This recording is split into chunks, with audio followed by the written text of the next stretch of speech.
یوازې 14 کلنه ده، خو د کلونو کړاوونو بار په خپلو اوږو وړي. مستعار نومي نیلوفر د بادغیس یوې زده کوونکې له ماشومتوب راهیسې په خپل ذهن کې یو روښانه انځور درلود چې حقوق ولولي او مدافع وکیل شي.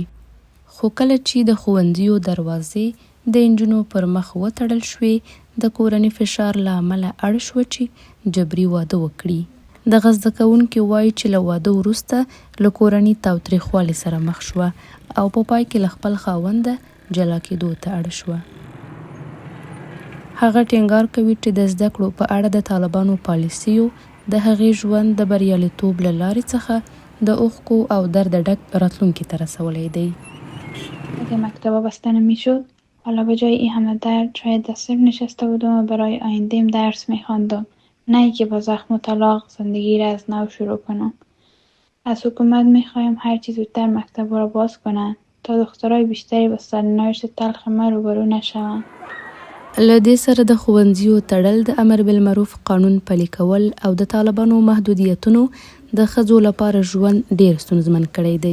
ښځو ته له محرم پرته د سفر کولو اجازه نه ورکول کیږي. دوی له ډیری دندو ګوښه کیږي او په ټولنه کې د دوی شتون خورا محدود شوی دی.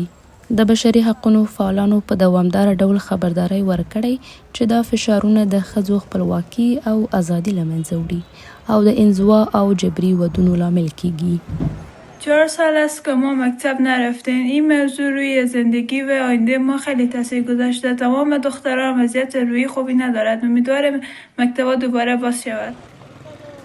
دا په داسې حال کې ده چې ملګري ملتونه وایي چې په تیرو 4 کلونو کې د طالبانو لخوا صادر شوي له 100 زیاتو محدودونکو فرمانونو د ښځو په ژوند ویجاړونکې پایلې درلودې. خو د دې سازمان په وینا له 88 سلنې ډېرې ښځې زده کړې او کار ته لاسرسی نه لري.